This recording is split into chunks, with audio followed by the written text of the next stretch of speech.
안녕하세요 여러분, 세상돌아보기입니다. 오늘은 25년 9월 8일이고 월요일입니다. 자, 지난 주말, 그러니까 우리 시간으로 토요일 보도 나온 기준으로 보면 토요일 날 미국 아리조나가 아니라 조지아주죠. 조지아주에서 우리 한국인 근로자라고 봐야 되겠죠. 300여 명이 체포된, 이민국에서 체포된 그런 일이 발생을 했는데, 월요일쯤 되면은 상당히 언론들이 소란스러워질 것 같다. 그 뒤에 어떤 의도성이 좀 보이기 때문에. 그렇지만 트럼프의 방향성은 아니다. 그래서 이것은 미국 내에서의 저항이고, 기존의 체계가 바뀌는 것을 원치 않는, 그죠? 그런 문제는 트럼프 일기에도 강하게 부딪혔던 부분이죠. 그래서 그들의 다시 한번 재반격이 있었고, 시간이 월요일이 되면은 한국에 또 그와 같은, 입장을 가진 세력들이 또, 들고 일어날 것 같다. 이런 말씀을 드렸는데, 하루 만에 상황을 종결지었어요. 이것은 한국인의 그 빨리빨리가 어디서 어떻게 유래됐는지를 여러분 느끼시면 될 것 같아요. 이걸 이런 식으로 해결할 수 있는 나라는 이 세상에 현재 우리밖에 없다고 봅니다. 이거 틀어막은 거예요. 그래서 제가 제목에 트럼프가 어버버버했다. 좋아서, 행복해서. 자, 여기서 지난번에도 한번 실랑이가 있었지만 미국 방문할 때 이재명에 대한 어떤 트럼프의 인상은 한결 더 강렬해지리라고 봅니다. 그래서 전화위복이 되는 느낌이 좀 있다. 예. 자, 트럼프가 우군을 만났다라고 생각할 수도 있어요. 같은 편에, 같은 척에서. 이때까지 어떻게 보면은 푸틴하고 그런 것을 해온 입장인데 그것을 사실 노출시키기가 상당히 까다로운 상당히 어떤 언론의 기술적인 부분이 좀 필요한 그거는 이제 미국의 대중이 이제 실체적 현실과 너무 멀어져 있는 그런 부분이 참 힘들거든요.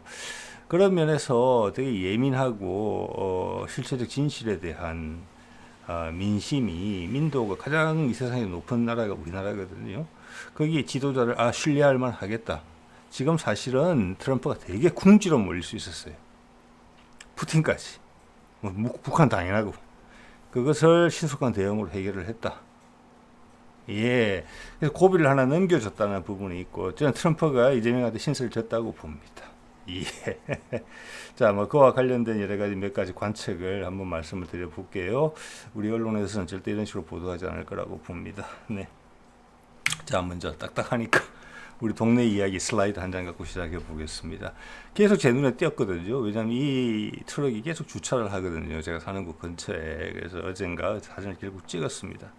이걸 보면은 여러분 각 지역에 가면은 현수막이나 또는 그 광고판 같은 걸 보면은 수도권 기준으로 보면은 참 어떻게 보면 웃음이 좀 나오면은 좀 어떻게 보면 신선하다 그러고 어떻게 보면 좀 촌스럽다고 할 수 있는 이런 것들이 있거든요. 지역별로 가면 그게 지역을 여행하는 재미기도 한데 이거 보면 북상이라는 곳은 이제 위천 위에 있는 면 소재지입니다. 면인데 여기에 달걀 농장이라는 건 알겠어요. 근데 여기 보면은 달걀의 에그잖아요, 영어로. 그 애자를 사랑의 자를 쓴다는 이 생각은 엄청 엽기적이다. 그리고 위에 계란집 적어놨거든요. 에에다 괄호 열고 영어로 이 괄호 닫고 99. 이 뒤에 보면 어떤 내용도 나오냐면 좀 잘 안 보일 텐데 깨끗한 축산 농장, 무항생제 인정 요즘 이런 게 중요한 것 같습니다. 자연 방사란, 그 다음 애플란이라고 되어 있어요. 애플란. 이거는 이쪽에 사과가 유명하니까 사과를 먹였다 이렇게 생각할 수 있는데 애플란. 이거는 이거 같습니다. 제가 보기에는 이 주인장이 하고자 하는 이야기는 애풀란인 것 같아요. 애풀란. 즉 사랑이 풀 가득한 달걀. 그래서 이걸 꼼꼼히 뜯어 보면은 참 달걀 진짜 사랑하시는 구구나 이런 느낌이 들어요. 그런데 한번 딱 보면 인상은 남는데 이것을 인터넷이나 요즘 검색 기준으로 해서 이걸 찾으려면 상호가 만약 이대로라면 상당히 검색하기 어렵겠다. 예. 이런 생각은 좀 들었습니다. 근데 되게 제가 자료를 정리하면서 보니까 여러분한테 지금 설명드리면서 보니까 애플란에 대한 설명이 됐거든요. 지금 사랑이 가득한 달걀, 사랑이 가득한 농장. 그래서 친환경이고 무항생제고 깨끗하다. 자연 방사했다. 그래서 사랑이 가득한 달걀 생산 농장이다. 구구인 것도 같아요. 구구. 그럼 구구잖아요. 구구? 닭은 꼬꾸인데. 하여튼 좀 복잡한. 네. 예. 상으로는 적절치 않다 생각합니다. 네. 자, 오늘 내용 한번 볼게요. 여기 보시면은 이제 이게 문제가 됐던 게 사실은 의도성이라는 부분이 이것을 체포 장면을 공개하고 근로자들이 도망가기 위해서 뭐 연못으로 들어간 것을 잡아내고 이런 장면이 있고 수갑 채우고 질질 끌고 가고 이런 모습들이 이제 했기 때문에 공개해서 망신 주기 이래 되면은 당장 월요일이 됐었으면은 문제가 해결이 안 됐으면은 일단 국내에서는 트럼프하고 이재명을 갈라치기 하려는 그런 움직임이 강하게 대두됐을 거예요. 그거는 미국에서도 마찬가지입니다. 연대에 그들 두 세력간의 연대의 기회를 던진 거거든요. 누군가 가지고. 근데 법적으로 할 말은 없어요. 오늘 트럼프가 이야기한 것처럼 그 기관이 적절한 일을 했고 과거에 이런 장면이 많이 노출이 됐어요. 근데 그 사람들이 뭐 한국과 미국 간에 또 한반도 간의 정치적 상황에 대해서 이해하려는 만무하잖아요. 예. 그래서 트럼프가 이 일을 뭐라고 할 수는 없어요, 사실은. 네. 그래서 이거는 무조건, 말이 번지기 전에 해결을 했었어야 되는 거거든요. 그 해결을 잘 해냈다. 이런 부분이 있고, 그 가운데서 우리가 차관 레벨에서 이걸 한 건데, 우리가 유감 표명을 했다. 이 정도로 나오고, 트럼프는 뭐, 어찌됐든 이야기를 안 하지만 사실은 미안하다, 고맙다. 미안하고 고맙다. 이런 게 정답이라고 봅니다. 조선일보 오늘 기사가 나왔죠. 강훈식 미 구금 한국인 근로자 300명 전 세계로 데려온다. 예, 저는 강훈식이 영상으로도 봤는데 6월 달부터 시작됐나요?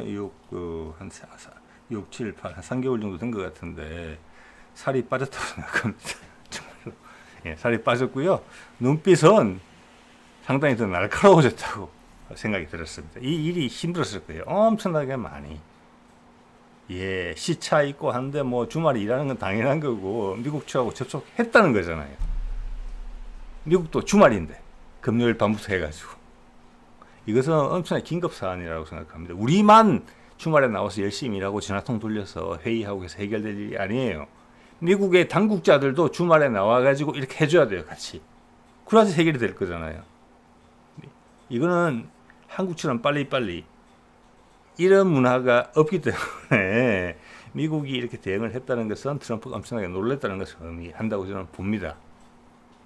놀랐고 당황스러웠는데 잘 해결해줘서 미안하고 고맙다. 이렇다고 봅니다. 네. 그걸 트럼프는 이렇게 표현하죠. 뭐 앤드류 공군기지에 내렸는데 이야기를 한 것 같습니다. 이번 조치 오늘 이야기거리 그겁니다. 한국과의 관계 부담이 되지는 아니다. 우리는 한국과 좋은 관계를 맺고 있다. 한국과 좋은 관계를 맺고 있다. 미안하다, 고맙다. 저는 이렇게 생각합니다. 예. 자, 이렇기 때문에 오히려 앞으로의 탄력을 기선제압이 잘 됐다고 봅니다. 이런 유사한 일이 또 생길 수 있거든요. 네, 근데 일단 경각심은 트럼프가 강하게 생겼을 거라고 봐요. 여기에 있어서. 우리 쪽도 마찬가지고. 예. 지난번에 이재명 트럼프 회담 이후로 순풍을 달았다 이제. 거기다가 이번 중국의 80주년 전성절에서 김정은이 처신을 잘했고 거기에서 관계가 다 드러났잖아요. 시진핑이 어쩔 줄 몰라 하는 그 장면이. 그래서 이번에 아이팩에 시진핑이 오게 되면 우리 언론에서 오는 것으로 기정사실로 하고 있어요. 오게 되면 트럼프랑 이야기를 하면서 어떤 큰 테마를 던지게 된다. 명분에 대해서, 세계 평화에 대해서. 시진핑 계속 이번에도 세계 평화에 대해서 강조했거든요. 미국식의 패권 위주로 하지 마라. 다각화 세상으로 가자. 이게 공식적인 시진핑의 메시지예요. 거기에 부합해서 평화로 가자. 손잡아줄게. 이렇게 말할 공산이 엄청나게 크단 말이에요. 거기에 북한 이슈가 딱 떠오르고 북한 이슈 해결하고 우크라이나 해결하고 그 다음 자연스럽게 가자 해결되고 지금 이런 식의 방향을 잡은 것으로 보인단 말이에요. 그래서 이것이 이번에 시진핑과 어떤 김정은의 관계 그리고 푸틴의 행보를 봤을 때 이 미국 내 기존의 기득권 세력이 한번 또 갑작스럽게 놀랬다. 저는 그렇게 말씀 분명히 드린 것 같습니다. 후수를 뜬 것 같다고. 그렇지만 해작질 할 부분은 되게 많았거든요. 첫 번째 방어를 단단하게 해냈다. 한국의 힘으로. 저는 이렇게 해석을 합니다. 자, 관련된 내용 볼까요? 제가 또 이런 얘기 던졌어요. 제가 그저께, 어제는 안 했죠. 그제 내용 이런 거 포함시켰죠. 미국 특수부대 6년 전에 북침투, 이게 이제 내부에서 어떻게 보면은 까발린 건데, 이 내용을 보면 어제 말도 안 되는 이유를 그들이 이야기했지 않습니까? 미국 특수부대가 매번 성공하는 게 아니라는 걸 보여주기 위해서 이 이야기를 덜먹였다. 이 시점에. 그 말이 안 되죠. 그러면 그 정도 덜먹였으면 됐는데, 그 내용이 뭐가 나왔습니까? 실패한 구체적인 이유를 언급할 때 이렇게 언급했죠. 해안에 접근을 했는데, 거기서 갑자기 민간인 선박이 나타났다. 두세 명이 탄. 그래서 특수부대가 그 두세 명을 사살하고 그냥 철수했다. 여기에 보면은 북한 민간인 두세 명을 사살했다는 내용이 있어요. 그것을 꼭 설명해야 됐었느냐? 저는 아니라고 보거든요. 정치적으로 엄청나게 예민한 문제거든요. 북한이 어떤 식으로라도 그거에 대해서 대응을 하게끔 하려는 의도가 강하게 보였기 때문에 그 내용이 발표되는 것을 보고 야, 이거는 의도성이 엄청나게 짙다.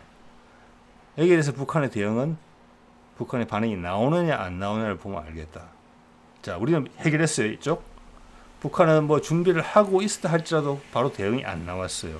앞으로도 대응이 안 나올 가능성이 높다고 봅니다. 일단 해결했잖아요. 남쪽에서.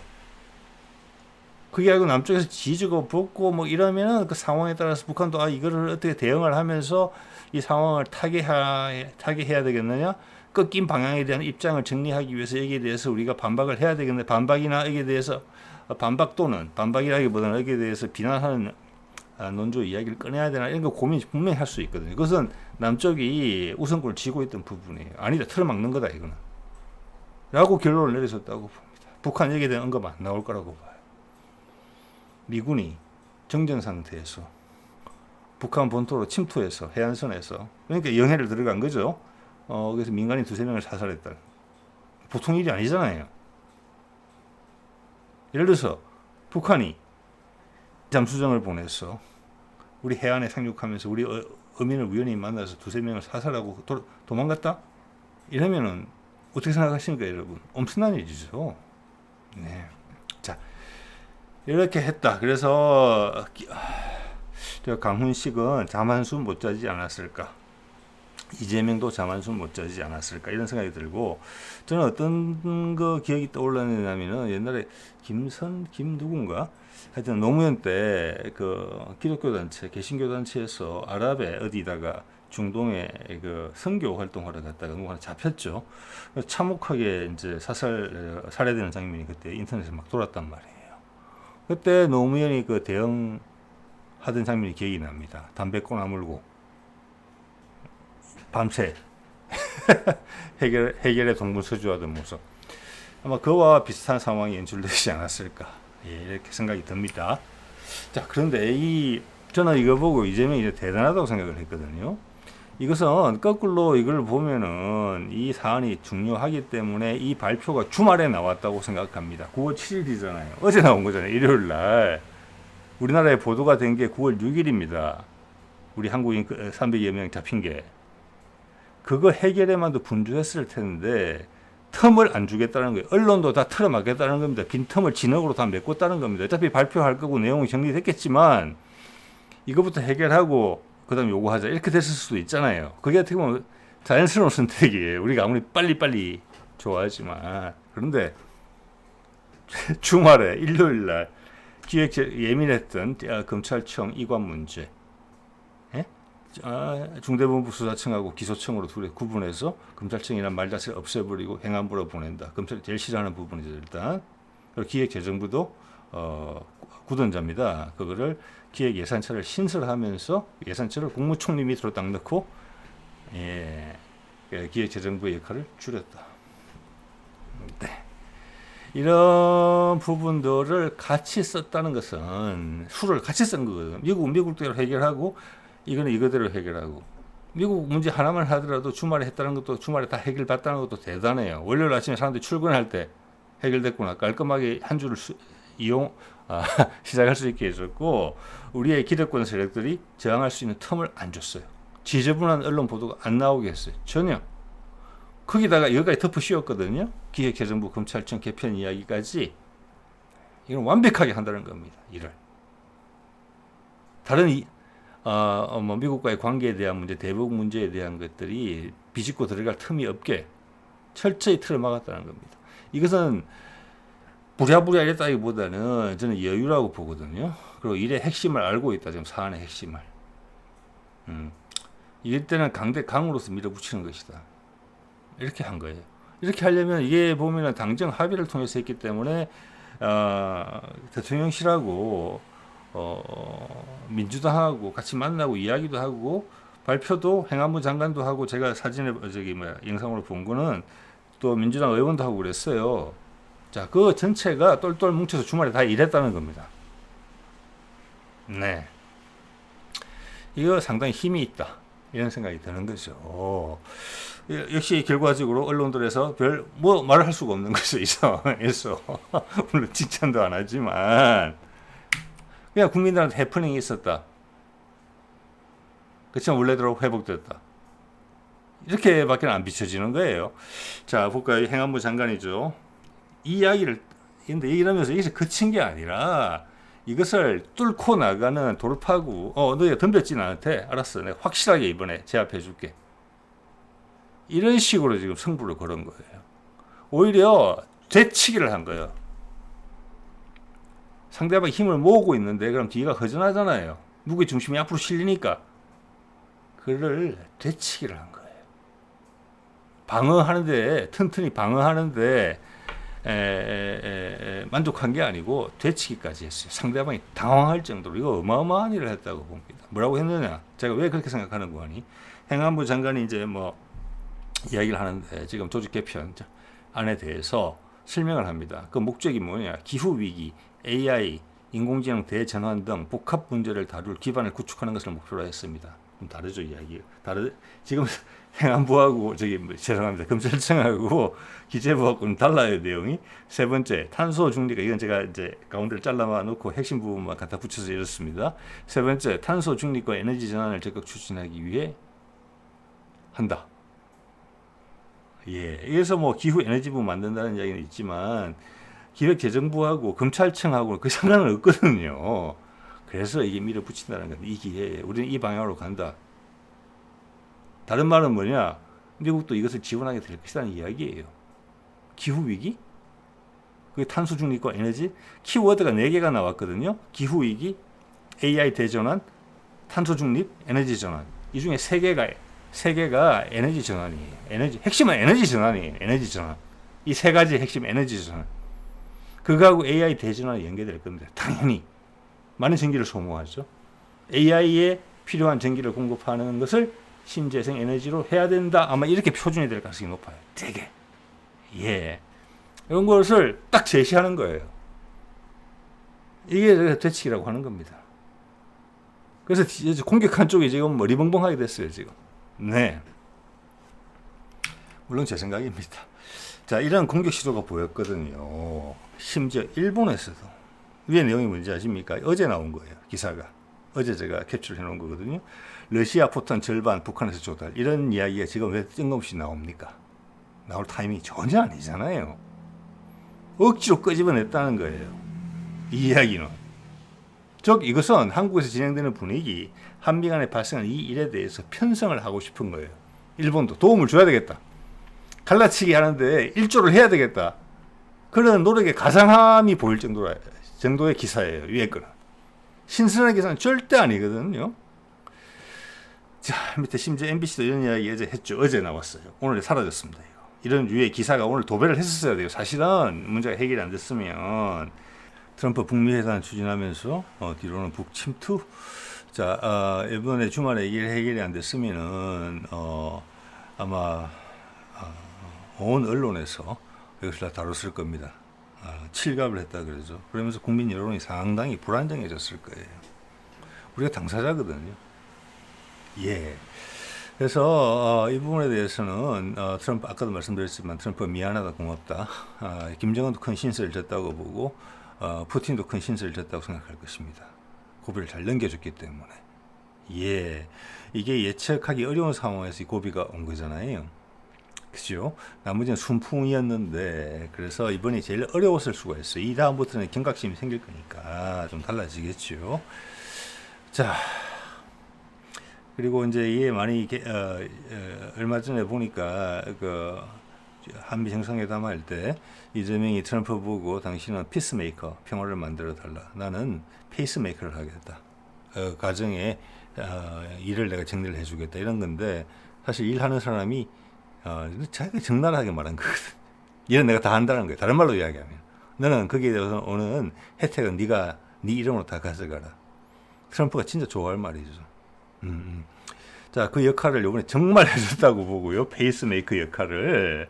이 피스메이커가 상당히 좀 미안하면서 또 기분도 좋고 한 그런 상황이라고 보고, 예, 과거 트럼프 1기에도 문재인이 이런 역할을 하긴 했는데 그때하고 지금은 차이가 많았다고 봅니다. 그만큼 세상이 변하고 이 방향으로 가고 있다는 것입니다. 그때는 우리가 페이스메이커를 한다고 감히 말을 못했어요. 실제 그런 역할을 하지만 언론에다가 지금 그렇게 말할 수 있는 분위기가 됐잖아요. 여러분이 어떻게 느끼시든 간에, 대중이 어떻게 느끼든지 간에 조금씩 변했던 겁니다. 그래서 좀 더 준비가 된 겁니다. 세상 사람들의 마음이. 그것은 내가 이해의 폭이 넓어져서 그런 부분도 있고, 또 뭔지는 모르지만 대중들이 구체적으로 인식하지는 못하지만 빈자리, 메꿔져야 될 빈자리가 그런 느낌이 온다고도 볼 수 있어요. 이게 세상이 변하는 겁니다. 예. 자, 이 정도 말씀을 드리고요. 자, 희한한 일이 또 같이 발생하죠. 이시바가 사임한다고 이야기를 했습니다. 아마 내일이 자민당에서 총재를 재선출하겠다고 자민당 내부의 의견이 모아진 것 같아요. 그러면은 총재를 바꾸면은 이시바 내려와야 됩니다. 그래서 그 꼴을 보기 전에 스스로 사임을 먼저 한 겁니다. 자, 그 다음 가능성이 높은 사람으로서 고이즈미 주니치로, 그리고 오른쪽에는 사의 이름 제가 정확히 기억나지 않는데, 지난번 수상 후보 공로로 경쟁에 참여했던 사람들을 제가 기억을 합니다. 그래서 총재 선출 선거 다음 달 초에 치러질 것. 이건 이제 여기서 당연히 수상이라고 이야기하지 않죠. 자민당의 총재가 뽑으면 총재가 수상이 되는데, 보통 다수당의 총재가 수상을 합니다. 그렇지 않은 예가 도대체 언제가 마지막이었는지 기억이 잘 안 나요. 자, 자민당의 독재라는 말씀을 드리는데, 여기서 바꾼다고 해도 돌려막기 회전문 인사밖에 안 되거든요. 기본적으로 이게 일본 사람들의 한계예요. 이거는 일본 국민이 선택하고 일본 국민이 만들어 놓은 거예요. 우리는 지금도 내각제 그러면 국민 전체 이론에 딱 반대하잖아요. 왜? 우리가 대통령 직선제를 선택하기 위해서 얼마나 많은 고통을 겪어서 했는데, 87년도에 우원식 같은 이가 설몇이 딱 까지만은 일본같이 하자는 거거든요. 시간이 지나면 그건 더 이상 안 될 거예요. 일본은 국민이 활력을 잃었잖아요. 우리가 어떤 욕구를 가지든지 간에 우리를 대변하는 정치인 세력이 그걸 대변하지 못하고 자신들의 이해관계를 추종하면서 나라가 망가졌잖아요. 30년 사이. 지금 이렇게 한국이 무서울 정도로, 한국한테 꼼짝을 못할 정도로. 이건 되게 드라마틱한 전환이라고 봐요. 이재명이 되게 반격이 있었거든요. 주말에 강한 공격이 와서 기습을 잘 막아냈다 정도가 아니라 되치기를 해서 그냥 상대방을 뒤집어 엎었단 말이에요. 같은 시간에 20안 날아간 겁니다. 그 대안이 누가 되든, 여자로서 참신함을 주든 젊은이로서 참신함을 주든 자민당의 한계는 뚜렷해요. 자, 여기 보면 이제 중의원, 참의원 모두 여소야대인데, 야대가 우리 언뜻 생각하면 우리 민주당처럼 2당 구조로 생각하면 그렇게 되는데, 이게 아니고 중소정당이 모여 있는 거예요. 그래서 그 중소정당이 다 합심을 하면 거기서 수상을 배출할 수 있어요. 그렇지만 그들은 어떻게 보면 많은 경우에 자민당이 이중되거든요. 자민당이 일당 독재라고 하는 겁니다. 일본 국민들도 알아요. 이게 일본의 벽이에요. 스스로 바뀌어진 상황에 변신을 하려고 그래도 변신을 못하는 거잖아요. 미국 같은 경우는 동키호테 같은 트럼프가 나타나가지고 어떻게 바꿔보려고 하는 거잖아요. 이거 한번 볼까요? 이 데이터도 오늘 봤는데 되게 상관관계가 깊다고 봅니다. 1997년 제조업 생산량 대충 이렇게 해석이 될 수 있는 부분인 것 같아요. 여기 97년이거든요. 지금부터 28년 전? 네, 27, 8년 전이죠. 그때 1등이 미국이고 2등이 일본이에요. 97년이면은 잃어버린 30년이 갓 시작될 시점이긴 하지만 일본이 아직 짱짱할 때예요. 잃어버린 10년 그 이야기가 나오기 전이거든요. 살짝 다운되기는 했지만 짱짱할 때예요. 세계 2등이고 그 위에 보면은 유러피안 유니 EU 유럽연합이기 때문에 지금 아무 상관이 없어요. 예, 미국에 거의 따라갔죠. 미국이 1.39 트릴리온 달러고 그냥 뒤에 단위를 빼겠습니다.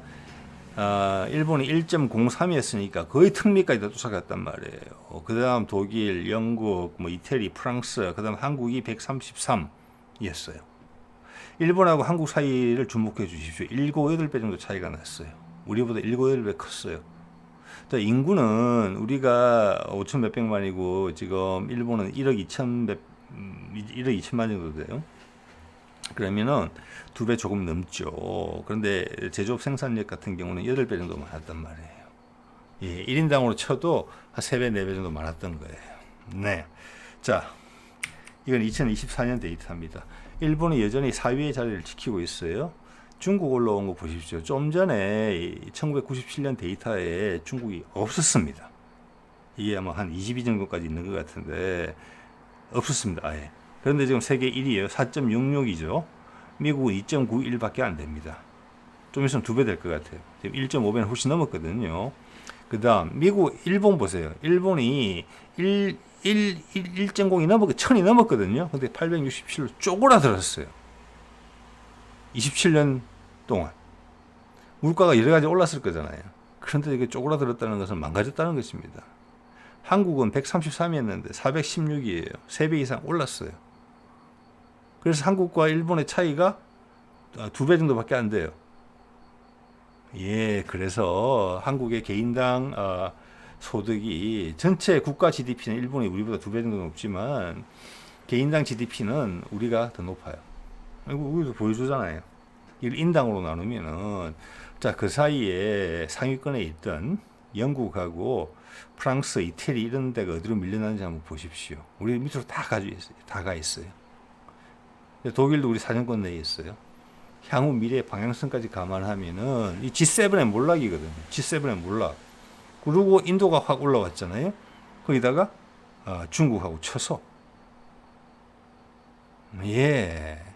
이것이 현재 상황이에요. 러시아, 브라질 다 올라왔죠. 인도네시아, 터키, 사우디아라비아 이런 나라가 다 올라왔어요. G7 자리를 다 G7 더 이상 의미가 없어요. 처음부터 아는 거예요. 이제 한국 보고 G7 들어와서 G8 하라 이런 이야기도 안 하고 뭐 러시아 보고 뭐 G7에 복귀해라 옛날 밀어냈지만 이런 이야기도 안 나오잖아요. 자, 여기서 브릭스라는 곳이나 중국이 원하는 상하이 협력기구에 힘을 실어준다. 러시아와 인도가 미국 끝나는 거예요. 바로. 그러니까 최근에 있었던 우크라이나 전쟁이나 한미일 군사동맹 이시바와 기시다가 추진했던 거기다가 아무것도 모르는 윤석열이 부활내동했던 그거는 마지막 몸부림이라고 보셔야 돼요. 글로벌 기득권이 몰락하잖아요. 이게 옛날 같으면 전쟁이 하면 난다니까요. 그들의 기득권을 다 뺏기는 거예요. 기득권적인 입장은 유지하고 있거든요. 그걸 최대한 활용해서 막으려고 해요. 그럼 결국은 전쟁이에요. 그걸 부드럽게 넘기려고 하는 거예요. 이제 그 핵심으로 이번 사안 때문에 이번 주말에 우리나라가 딱 튀어 올라온 거예요. 자, 여기 보시면 놀라울 만한 게 20위권에 들지 못했던 이 데이터 기준으로 봤을 때 저는 그럴 수 충분히 있다고 봅니다. 중국이 30년 만에 이렇게 올라왔어요. 그럼 제가 가끔 이야기하는 미국이 북한에 투자를 해야 되고 지금 세계 공장인데 이 세상 누구도 중국에서 생산된 질 좋고 싼 제품을 가지지 않고서는 이 경제가 지금 유지가 안 된다는 겁니다. 지금 경제가 어렵잖아요. 다. 왜? 더 이상 팽창을 못하니까. 중국도 마찬가지예요. 그래서 중국도 서역 개발 다 하죠. 부속진대 다 개발하다가 안 되니까 1대1로까지 하는 거잖아요.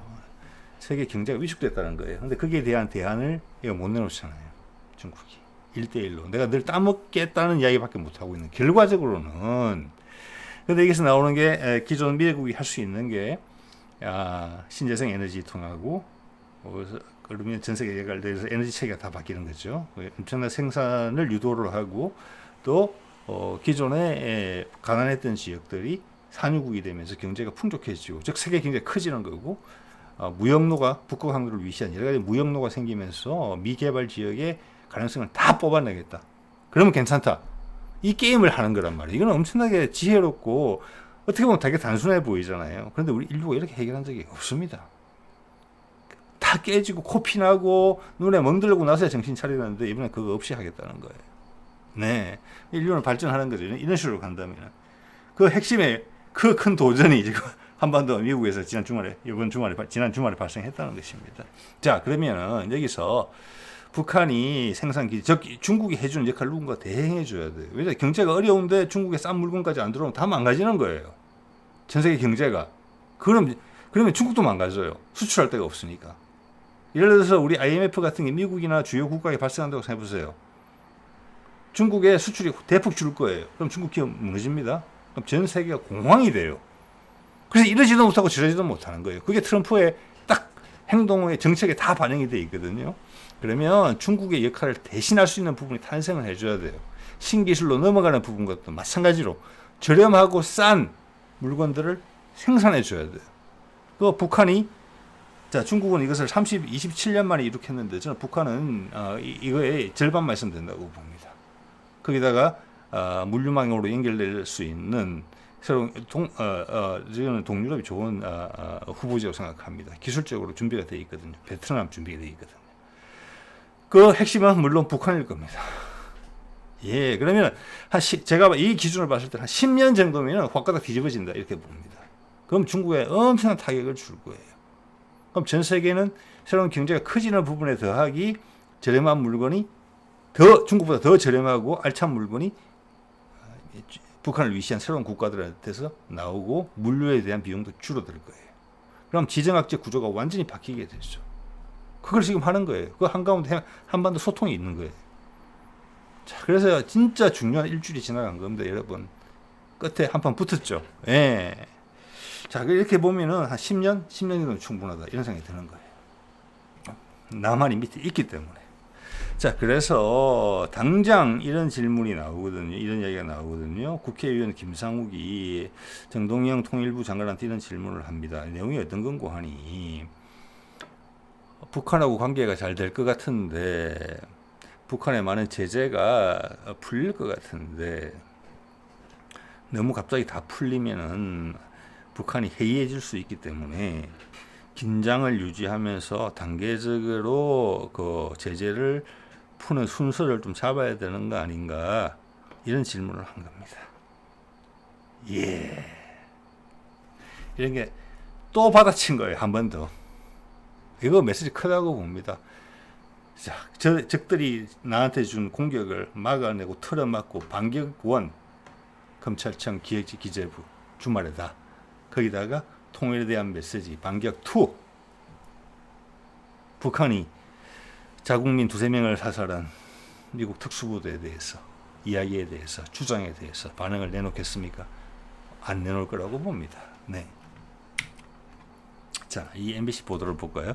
통일 전망대인가라는 그런 보도인데, 자, 존재감 확대 김정은, 복잡해진 한반도 정세. 자, 이 점에서 이제 MBC는 좀 더 주의를 해야 된다고 봅니다. 그들의 입에 대해서. 복잡해진 한반도 정세, 이 말이면은 상황이 우리 복잡하다 할 때 어떻게 씁니까? 어떤 경우에 복잡하다는 표현을 씁니까? 일이 내가 예상한 대로 진행되지 않아서 다른 요인들이 복합적으로 발생을 해서 내가 짜증이 난다, 이럴 때 쓰는 표현이에요. 복잡해졌다는 게, 복잡해진 정세 상황이라는 게. 자, 그러면은 기존에 MBC가 생각하고 있는 편했던 한반도 정세는 무엇이라는 이야기입니까? 북한을 계속 고립시켜서 굶어 죽든 군사적 압박을 가하든 특수부대를 보내서 김정은의 목을 따든지 해서 북한을 무너뜨리고 흡수 통일을 하겠다. 내지는 영원히 따로 살자. 그것이 MBC의, 그 중에 하나가 MBC의 한반도 미래에 대한 회사의 강령입니까? 그것이 지금 곧 도전받게 될 것입니다. 입조심해야 될 거라고 봅니다. 존재감 확대 김정은. 김정은의 존재감이 확대됐기 때문에 복잡해졌다. 김정은이 계속 찌그러져야 된다. 김정은이 찌그러져야 된다는 것은 북한이 계속 찌그러져야 된다는 거거든요. 그렇게 안 된 지는 오래됐어요, 이미. 자, 그리고 또 다른 보도를 보면은 비핵화가 무언급이 했다. 북한에서. 이번에 중국에서. 그 이야기 나올 리가 없죠. 이미 다 보도했잖아요, 자기들도. 경제 관료 위주로 갔다고. 정치, 군사, 외교적인 문제는 이야기도 안 했어요. 근데 비핵화 이야기가 왜 나와요, 여기서? 자, 이 이야기는 어떤 헛된 망상이 있었다는 겁니다. 너 핵무기 갖고 되겠으라고 꾸지람을 하는 분위기가 형성이 안 됐다는 이야기입니다. 당연히 형성 안 되죠. 지금 시진핑이 제정신이 아닌데. 예. 그래서 여기 전문가 두 사람이 나와요. 그 전문가 두 사람이 이야기하고 이 MBC 제목이 달라요. 전혀. 전문가 한 사람은 여러 가지 이야기를 했지만 핵심은 이거예요. 대화의 분위기가 더 만들어진 것 같다. 뭐냐? 거래의 조건과 거기에 있는 플레이어가 어떤지가 명확해졌다는 뜻입니다. 쉽게 이야기해서. 그렇죠? 그리고 존재감이 확대됐다는 것이 기본적으로 트럼프랑 맞짱을 뜰 수 협상을 할 만한 나라가 된다. 더 이상 불량 국가로서 찌그러진 못된 망나니가 아니다라는 것을 시진핑을 활용해서 보여줬다는 거예요. 푸틴과 김정은이. 시진핑은 김정은이 오는 게 너무나 반가워서 초청했죠. 그 이야기 하는 거예요. 그리고 비핵화 무언급 이런 이야기 이제 이게 사실 이번에 비핵화하고 전혀 상관이 없는 미팅인데 또 다른 전문가는 이렇게 이야기해요. 핵 보유 국가로서의 지위를 인정받았다. 어떻게 인정받은 건지는 잘 모르겠어요. 예, 제가 보기에 그런 구석은 없는데 그 전문가가 그렇게 이야기를 해요. 미국은 예전부터 북한 오래됐어요. 여러 해 됐죠. 북한을 핵 보유국으로 인정하고 있잖아요. 즉 이 이야기는 뭐냐? 거래를 할 수 있는 협상할 수 있는 분위기가 됐다. 라는 것의 이야기고 다 뭉뚱그려서 종합해서 이야기하면은 조만간 트럼프하고 이야기하겠네. 네. 1대1로서 위상이 많이 올라갔네. 근데 그렇다고 해서 우리 위상이 위축됐느냐? 이번 주말에 사건 보십시오. 아니죠. 그런 걸 애써 무시하는 거예요. 그렇지만 전문가들이 방향을 알고 있다는 것입니다. 대화의 분위기가 무르익었다. 중국이 여기서 배제되어 있다. 또 그 이야기 안 하죠. 가장 핵심적인 겁니다. 평화선언을 하게 되면은 북한과 미국이 친구가 되는 거예요. 중국과의 관계는 소원하죠. 그 다음 여러 가지 경제적 개발의 목록을 봤을 때 누가 투자를 많이 하느냐, 그리고 주요 무역로가 어디로 형성되느냐, 이런 걸 보면 결국은 중국이 손해를 보게 돼 있어요. 이 구도가. 그 이야기도 안 하죠. 그러면 남한군이 국방력을 확대하는 이유가 이것과 상관이 있느냐? 있지요, 당연히. 그 이야기도 아직은 안 하죠. 그렇지만 전문가들 이야기를 봤을 때 그 이야기가 무르익어 있다는 것을 느낄 수가 있습니다. 그런 상황에서 지난 주말 사건이 터진 겁니다. 그것은 당연히 전 세계 기득권층의 저항이었다. 이렇게 볼 수 있는 겁니다. 공세라기보다는 저항이죠. 예. 자, 이것을 보여드리는 이유는 이거는 지오폴리티컬 이코노미 리포트라고 얘가 몇 년 전에 좀 보던 그 채널입니다. 이것은 누구냐면은 브라질인가 아르헨티나 출신의 약간 글로벌 사우스를 대변하는 반미적인 성향을 가진 기자가 중국의 틀을 잡고 만들기 시작한 채널입니다. 예. 그의 논조가 바뀌어가는 걸 봤을 때 그는 분명히 중국의 어떤 중국 정부의 지원을 받고 있다고 보는데요. 초기에 저는 이제 이 사람이 우리가 보통 언론에 접하기 어려운 미국이 힘이 짱짱할 때 중남미 국가들을 어떻게 헤집어놨는지, 어떻게 엉망진창으로 만들어놨는지, 왜 그들을 전부 다 적으로 돌렸는지, 그런 부분들에 대한 정보를 다 취합할 수 있었습니다. 그래서 이 사람의 기본적인 생각은 러시아, 남미, 중국, 인도, 그리고 러시아가 한 배를 탄다. 지금의 브릭스 그림에 힘을 모아서 미국에 대해서 저항을 해야 된다. 이런 부분인데, 지난 2, 3년간 딱 중국으로 이사 가고 나서부터의 논조가 조금 실체적 진실과 거리를 두기 시작하는 것 같습니다. 이거 그거 잘 보여준다고 봐요. 뭐라고 했느냐? 제목 이렇게 뽑았죠. 위에는 이렇게 적었어요. 중국과 러시아가 새로운 다극화 세상, 새로운 다극화 질서를 만들어가고 있다. 이건 사실이죠. 요번에 시진핑이 연설에도 그 이야기 나왔어요. 미국 패권 그만해라 이거죠. 다극화 세상. 그래서 이 명분에서 밀리는 거예요, 지금 시진핑이. 그래서 요번에 아마 에이펙에서 딱 그 트럼프가 그 이야기 할 것 같거든요. 다국화 인정하다. 나 패권 포기한다. 그렇게 쓸 때 이미 패권 구도에 대응하기 위해서 경직되어 있는 사회 구조, 군사 구조, 문화 구조를 가지고 있는 중국이 뒤통수를 맞게 될 것이다. 이미 맞고 있잖아요. 저는 그런 이야기를 여러 번 드렸습니다. 그 타이밍이 에이펙이 될 가능성이 크다 이렇게 봐지는 거예요. 예. 지금 우리 대통령실이나 관료들이 이 상황에 대해서 면밀하게 알고 있고, 이번 이제 며칠간을 거치면서 얼마나 경각심이 올라가겠습니까? 지금도 국회의원들이 있잖아요. 조금 잘못하면 엄청나게 처신 잘해야 됩니다. 바로 날아갑니다. 예. 아까 강영훈 눈빛 보셨잖아요. 예. 자, 그러면서 트럼프가 이번에 시진핑이 저는 결속을 강화시켰기 때문에 러시아와 중국을 분리하고자 했던 트럼프가 실패했다. 자, 그런 의도가 있다는 것은 이 사람도 느낀다는 겁니다. 이것은 거짓말이라고 봅니다. 예. 저는 이번 시진핑이 푸틴과 김정은한테 놀아났다고 봅니다. 그렇지만 그들을 모셔오지 않을 수 없는 희한한 상황에 중국이 처해 있다고 봅니다. 중국의 위기입니다. 예. 자, 이번 주말에 있었던 여러 가지 해프닝하고, 중국이 사실은 힘을 합쳐줘야지 이 정도 사안의 큰 흐름을 꺾을 수 있고, 돌릴 수 있거든요. 그런데, 미국의 가장 큰 힘을 가진 그 기득권도 중국하고 손잡을 생각은 아직까지는 못해 보인다라는 게 제 생각입니다. 일본 쪽은 아까 반응이 좀 보였죠. 그러다가 20에 바로 날아갔잖아요. 자, 이겁니다. 우리가 결기를 보여줬다 이래 표현할 수도 있을 것 같아요. 자, 그럼 러시아 반응 한번 볼까요? 러시아 오늘 뉴스입니다. 밑에 거는 별 말씀드릴 건 아닌 것 같고, 위에 라프로프 외교부 장관이 이런 이야기 했죠. 러시아 누구와도 정직하게 일할 준비되어 있어. 예, 러시아는 정말 재미있게 표현하는 것 같거든요.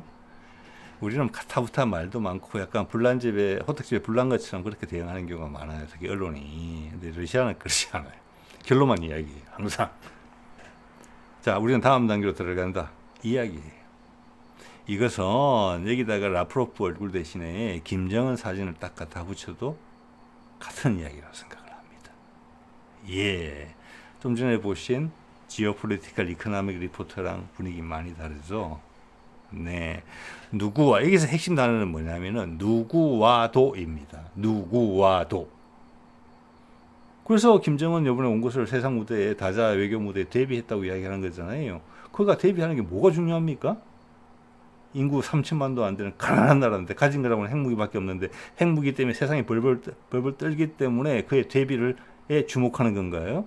시진핑이 그렇게 극진히 대접하는 건가요? 푸틴이 그렇게 이 세상 누구보다 극진히 대접하는 건가요? 트럼프가 그렇게 보고 싶어 하는 건가요? 왜 그런가요? 핵무기 때문에 당연히 아니겠죠. 그냥 무시하면 되는 거죠. 이때까지 했던 압박을 계속 압박을 가하면 되는 거죠. 진짜 수십 년간 해왔던 것처럼. 갑자기 왜 안 그런데? 요? 그건 그들 가치가 있다는 것입니다. 뭐의 가치? 푸틴이 만들어 놓은 가치. 미국이 살 수 있는 가치. 중국을 압박할 수 있는 가치. 30년 만에 세계 제1의 생산 대국으로 올라온 중국을 대체할 수 있는 힘으로써. 예. 실제 다국화 세상을 만들 수 있는 힘으로써. 그래서 시진핑이 뒤통수를 칠 수 있는 힘으로써. 자, 오늘 이 정도 말씀드리겠습니다. 네.